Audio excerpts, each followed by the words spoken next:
आज श्रीमद् भगवत गीता के दूसरे अध्याय के श्लोक नंबर 59 और 60 का अध्ययन करेंगे और इसमें दिए हुए ज्ञान और सुविचार को अपने जीवन में उतारने की भरपूर कोशिश करेंगे। तो जानते हैं 59वें श्लोक में क्या दिया हुआ है। पूर्व श्लोक में तीसरे प्रश्न का उत्तर देते हुए स्थित प्रज्ञ के बैठने का प्रकार बतलाकर अब उसमें होने वाली शंकाओं का समाधान करने के लिए अन्य प्रकार से किए जाने वाले इंद्रिय संयम की अपेक्षा स्थित प्रज्ञ के इंद्रिय संयम की विलक्षणता दिखलाते हैं। कहते हैं, विषया विनिर्वर्तन्ते निराहारस्य दहिन रसवर्जम रसः अपि अस्य परम दृष्ट्वा निर्वर्तते। अर्थात इंद्रियों के द्वारा विषयों को ग्रहण न करने वाले पुरुष के भी केवल विषय तो निवृत्त हो जाते हैं, परंतु उनमें रहने वाली आसक्ति निवृत्त नहीं होती। इस स्थित प्रज्ञ पुरुष की तो आसक्ति भी परमात्मा का साक्षात्कार करके निवृत्त हो जाती है। यहाँ निराहारस्य विशेषण के सहित देहिना पद किसका वाचक है? संसार में जो भोजन का परित्याग कर देता है उसे निराहार कहते हैं, परंतु यहाँ निराहारस्य पद का प्रयोग इस अर्थ में नहीं है, क्योंकि यहाँ विषया पद में बहुवचन का प्रयोग करके समस्त विषयों के निवृत्त हो जाने की बात कही गई है। भोजन के त्याग से तो केवल जिह्वा इंद्रिय के विषय की ही निवृत्ति होती है, शब्द स्पर्श रूप और गंध की निवृत्ति नहीं होती।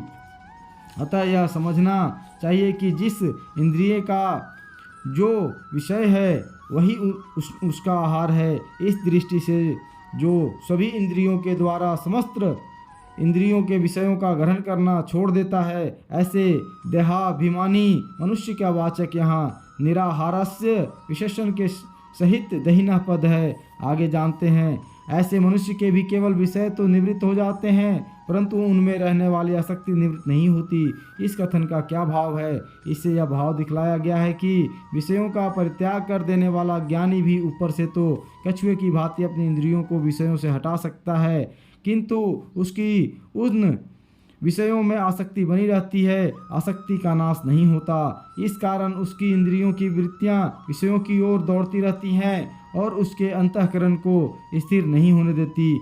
निम्नलिखित उदाहरणों से यह बात ठीक समझ में आ सकती है। रोग या मृत्यु के भय से अथवा अन्य किसी हेतु से विषयासक्त मनुष्य किसी एक विषय का या अधिक विषयों का त्याग कर देता है। वह जैसे जब जिस विषय का परित्याग कर देता है तब उस विषय की निवृत्ति हो जाती है, वैसे ही समस्त विषयों का त्याग करने से समस्त विषयों की निवृत्ति भी हो सकती है, परंतु वह निवृत्ति हठ भय या अन्य किसी कारण से आसक्ति रहते ही होती है। ऐसे निवृत्ति से वस्तुतः आसक्ति की निवृत्ति नहीं हो सकती। दंभी मनुष्य लोगों को दिखलाने के लिए किसी समय जब बाहर से 10 इंद्रियों के शब्द आदि विषयों का परित्याग कर देता है, तब ऊपर से तो विषयों की निवृत्ति हो जाती है, परंतु आसक्ति रहने के कारण मन के द्वारा वह इंद्रियों के विषयों का चिंतन करता रहता है। अतः उसकी आसक्ति पूर्ववत ही बनी रहती है। भौतिक सुखों की कामना वाला मनुष्य आनिमादि मर्सिद्धियों की प्राप्ति के लिए या अन्य किसी प्रकार के विषय सुख की प्राप्ति के लिए ध्यान काल में या समाधि अवस्था में 10 इंद्रियों के विषयों का ऊपर से भी त्याग कर देता है और मन से भी उनका चिंतन नहीं करता, तो भी उन भोगों में उनकी आसक्ति बनी रहती है, आसक्ति का नाश नहीं होता। इस प्रकार स्वरूप से विषयों का परित्याग कर देने पर विषय तो निवृत्त हो सकते हैं, पर उनमें रहने वाली आसक्ति निवृत्त नहीं होती। आगे जानते हैं, यहाँ रस का अर्थ आस्वादन अथवा मन द्वारा उपभोग मानकर उनका रस निवृत्त नहीं होता। इस वाक्य का अर्थ यदि यह मान लिया जाए कि ऐसा पुरुष स्वरूप से विषयों का त्यागी होकर भी मन से उनके उपभोग का आनंद लेता रहता है, तो क्या आपत्ति है? उपर्युक्त वाक्य का ऐसा अर्थ लिया तो जा सकता है, किंतु इस प्रकार मन के द्वारा विषयों का आस्वादन विषयों में आसक्ति होने पर ही होता है। अतः रस का अर्थ आसक्ति लेने से यह बात उसके अंतर्गत ही आ जाती है। दूसरी बात यह है कि इस प्रकार मन के द्वारा विषयों का उपभोग परमात्मा के साक्षात्कार से पूर्व हट विवेक एवं विचार के द्वारा भी रोका जा सकता है। परमात्मा का साक्षात्कार हो जाने पर तो उसके मूल आसक्ति का विनाश हो सकता है और इसी में परमात्मा के साक्षात्कार की चरितार्थता है, विषयों का मन से उपभोग हटाने में नहीं। अतः रस का अर्थ जो ऊपर किया गया है वह ठीक है। आगे जानते हैं अस्य पद किसका वाचक है और इसकी आसक्ति भी परमात्मा का साक्षात्कार करके निवृत्त हो जाती है। इस कथन का क्या भाव है? अस्य पद यहाँ जिसका प्रकरण चल रहा है उस स्थित प्रज्ञ योगी का वाचक है तथा विपर्युक्त कथन से यहाँ यह भाव दिखलाया गया है कि उस स्थित प्रज्ञ योगी को परमानंद के समुद्र परमात्मा का साक्षात्कार हो जाने के कारण उसकी किसी भी सांसारिक पदार्थ में जरा भी आसक्ति नहीं रहती, क्योंकि आसक्ति का कारण अविद्या है। उस अविद्या का परमात्मा के साक्षात्कार होने पर अभाव हो जाता है। साधारण मनुष्यों को मोहवश इंद्रियों के भोगों में सुख की प्रतीति हो रही है, इसी कारण उनकी उन भोगों में आसक्ति है, पर वास्तव में भोगों में सुख का लेस भी नहीं है। उनमें जो सुख प्रतीत हो रहा है वह भी उस परम आनंद स्वरूप परमात्मा के आनंद के किसी अंश का आभास मात्र ही है। जैसे अंधेरी रात में चमकने वाले नक्षत्रों में जिस प्रकाश की प्रतीति होती है वह प्रकाश सूर्य के ही प्रकाश का आभास है और सूर्य के उदय हो जाने पर उनका प्रकाश लुप्त हो जाता है। उसी प्रकार संसारिक पदार्थों में प्रतीत होने वाला सुख आनंदमय परमात्मा के आनंद का ही आभास है।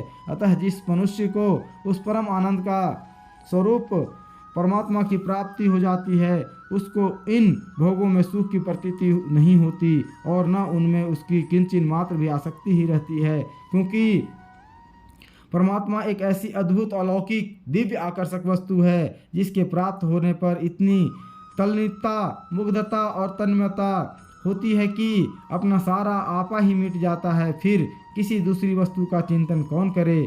इसीलिए परमात्मा के साक्षात्कार से आसक्ति के सर्वथा निवृत्त होने की बात कही गई है। इस प्रकार आसक्ति न होने के कारण स्थित प्रज्ञ में संयम में केवल विषयों की ही निवृत्ति नहीं होती, मूल सहित आसक्ति का भी सर्वथा अभाव हो जाता है। यह उसकी विशेषता है। आगे जानते हैं 60वें श्लोक में क्या दिया हुआ है।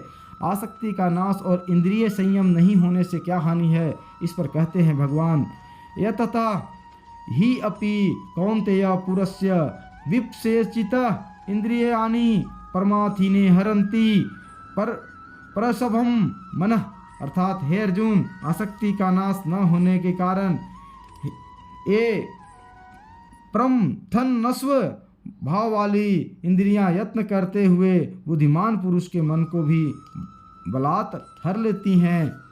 यहाँ ही पद का क्या भाव है? ही पद यहाँ देहली दीपक अन्याय से इस श्लोक का पूर्व श्लोक से या अगले श्लोक के साथ भी संबंध बतलाता है। पिछले श्लोक में यह बात कही गई है कि विषयों का केवल स्वरूप से त्याग करने वाले पुरुष के विषय ही निवृत्त होते हैं, उनमें उसका राग निवृत्त नहीं होता। इस पर यह जिज्ञासा हो सकती है कि राग के निवृत्त न होने से क्या हानि है। इसके उत्तर में श्लोक में यह बात कही गई है कि जब तक मनुष्य की विषयों में आसक्ति बनी रहती है तब तक उस आसक्ति के कारण उसकी इंद्रियां उसे बलात् विषयों में प्रवृत्त कर देती हैं। अतएव उसकी मन सहित बुद्धि परमात्मा के स्वरूप में स्थिर नहीं हो पाती और चूंकि इंद्रियां इस प्रकार बलात् मनुष्य के मन को हर लेती हैं, इसीलिए अगले श्लोक में भगवान कहते हैं कि इन सब इंद्रियों को वश में करके मनुष्य को समाहित चित्त एवं मेरे परायण होकर ध्यान में स्थित होना चाहिए। इस प्रकार ही पद से पिछले और अगले दोनों श्लोकों के साथ इस